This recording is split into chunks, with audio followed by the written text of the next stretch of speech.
Okay, my name is Judy Castillo. I am a formal Humble ISD teacher, a 14-year educator, as well as a community advocate and an entrepreneur. I own two businesses, and I service Humble as a Spanish teacher at Summer Creek High School, where I also did curriculum writing. I did placement tests, and we wrote a grant, which brought a lot of bilingual books to our library. And I am here to support diversity. I'm here to promote equity.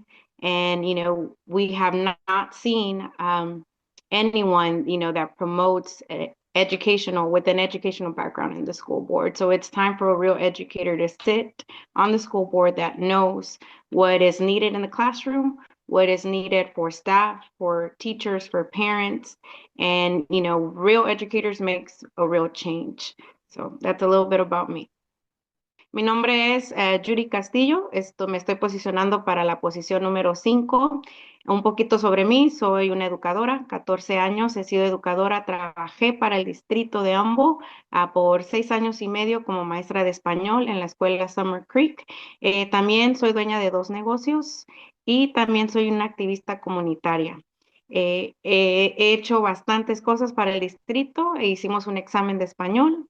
Hicimos también ayuda profesional para las maestras y le brindamos recursos. Y estoy aquí porque es tiempo de un cambio y necesitamos a una educadora que sabe lo que se necesita en el salón de clases y comprende lo que necesitan los alumnos también. Y la única manera que vamos a lograr eso es votando por una educadora. Va a traer un cambio positivo. Many people in our district are concerned about declining test scores. However, this is a nationwide issue, not an isolated one. What do you see as the root cause of this decline, and what actionable solutions would you bring to the table for discussion with the rest of the board members and committees? I started my educational background with Houston ISD as I was like a multilingual tutor, and I would service multilingual learners that would move because of their parents' jobs, and they work out in the field, so they didn't have stability.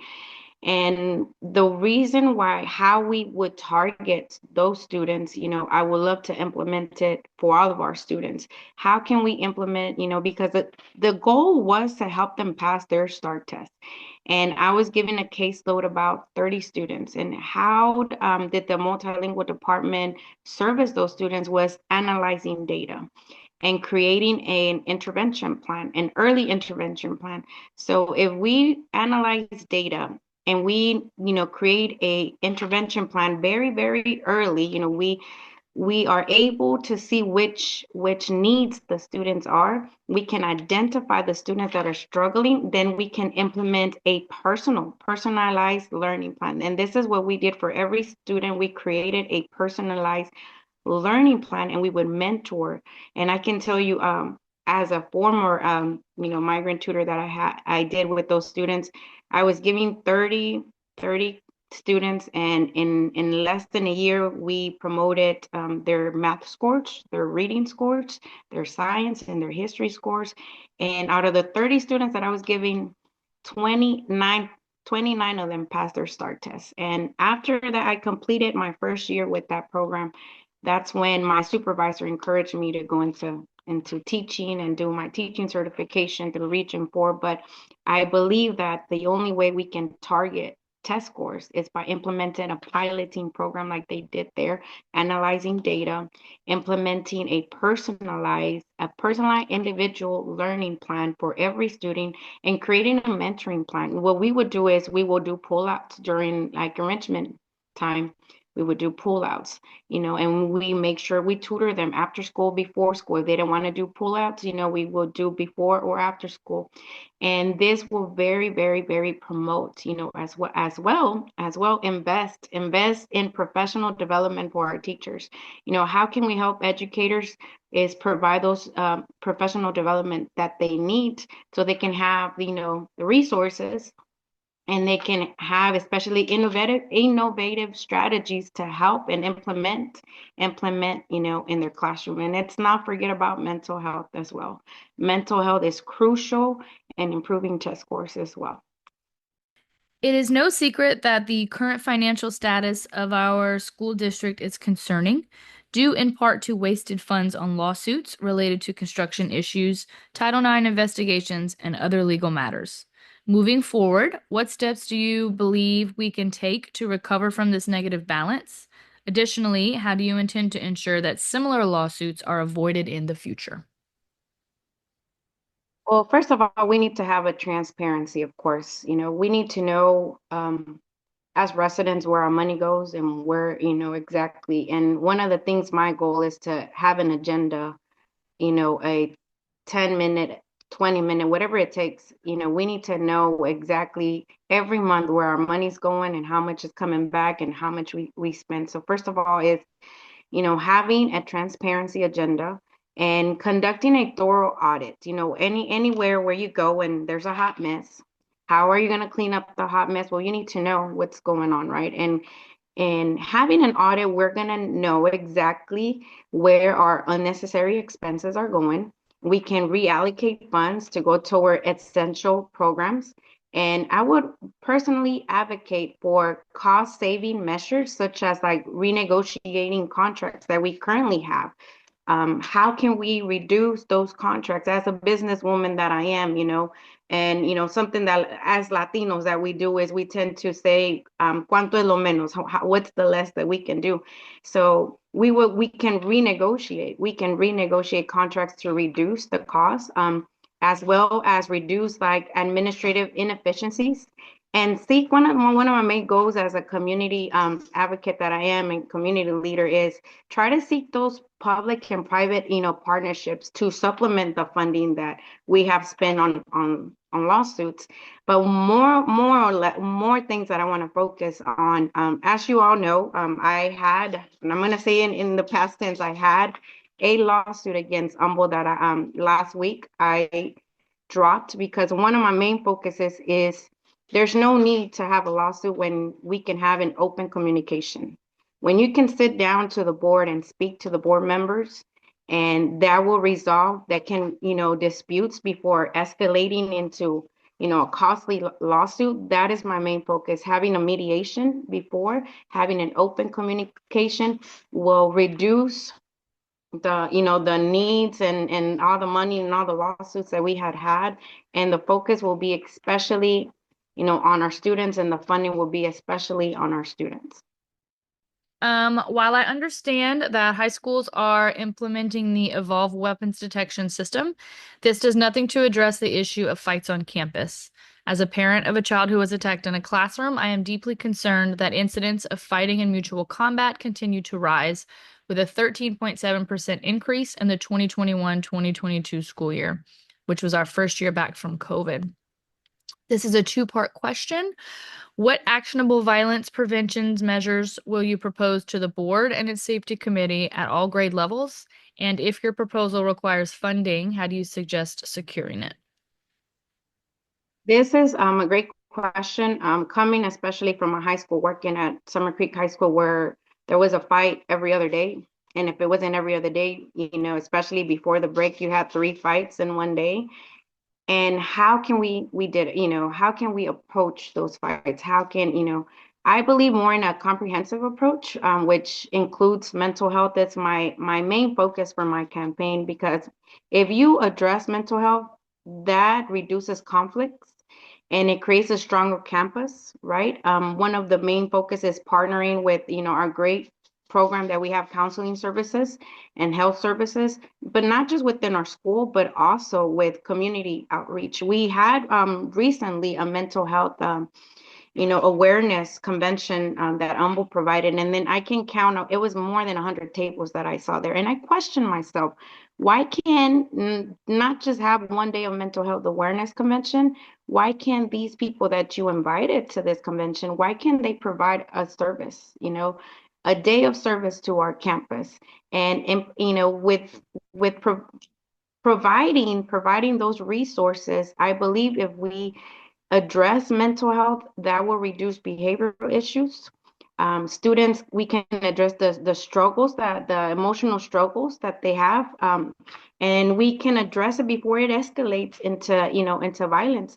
and implementing like a peer mediation. And we did have it was a program that a doctor who it's still a teacher, and I don't want to mention her name, but she created a restorative justice program that was piloted in Summer Creek High School about 3 years ago. And it was an amazing program because it would create a mediation source, and students were able to teach each other how to find a solution to the conflict. So those are some of the things as a board member that I can implement and strengthen, and then with strengthening the relationships between students, staff, and families, and it will create a more inclusive environment.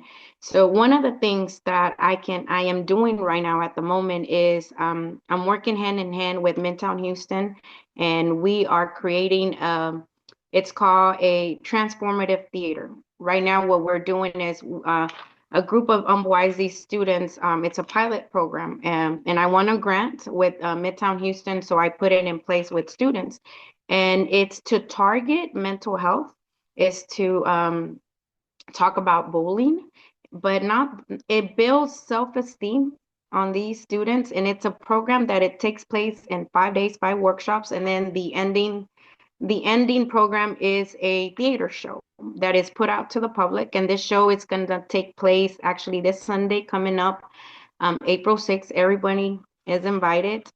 All the humble parents, I wish y'all can come out and support us. It is a pilot program. It's a grant that we won with Midtown Houston, and it addresses mental health and how we can reduce behavior issues. It talks about bullying, self-esteem, and things like these that I'm working on right now are what is needed. And partnering with the city of Houston and partnering and gathering grants, that is where the funding is going to come to promote mental health programs that are going to address emotional struggles, and making sure we address them before they escalate into violence. It is well established through multiple medical and peer-reviewed studies. There is a strong correlation between child health and academic success. In November 2021, current board members Chris Parker and Mike Grabowski voted against keeping the district's contract with Memorial Hermann, which provided free health care for students at some of our most at-risk schools, 4 of which are Title I schools. Given that healthier students generally perform better academically, and considering that every candidate is running on a platform of academic improvement, I find it difficult to justify the decision to eliminate a proven support system for student success. Do you support this clinic, and would you vote to keep it if the issue were to arise again? And what are your thoughts on the student nutrition program, such as the free breakfast program offered by Humble ISD this year? Okay, well, let's answer the first part. I do support it. I strongly support it. My mom's a nurse, and my daughter is going into the medical field. She's graduating this year, and from Summer Creek High School, and she's going into the medical field. And so I strongly support. I strongly support. There is a research that I wanted to mention to you, because we did talk about this. I took a feminism class at University of Houston, and they focused, Janet Curry is a researcher, and her research focused the impact on childhood health on adult education. And her research explores how early life health conditions significantly affect educational outcomes, showing that children with better health have higher school attendance, better cognitive development, and improved long-term academic success. So if y'all have not read the research, I would strongly advise you to read it. But I strongly support it. Good physical and mental health, we have seen it, especially at-risk schools. If you have a good physical and mental health, students perform better academically.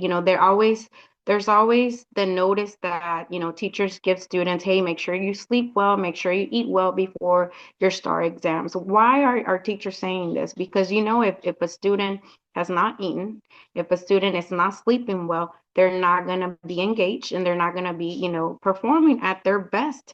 And, the STAR exam is part, of, there's nothing we can do about it.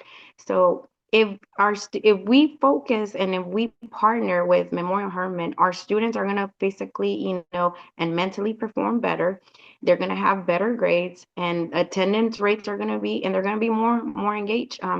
Poor health, whether it's due to, chronic illness or malnutrition, lack of sleeps, can lead to difficulties, concentrating, and that's going to lower their test scores and increase, their lack of motivation in school.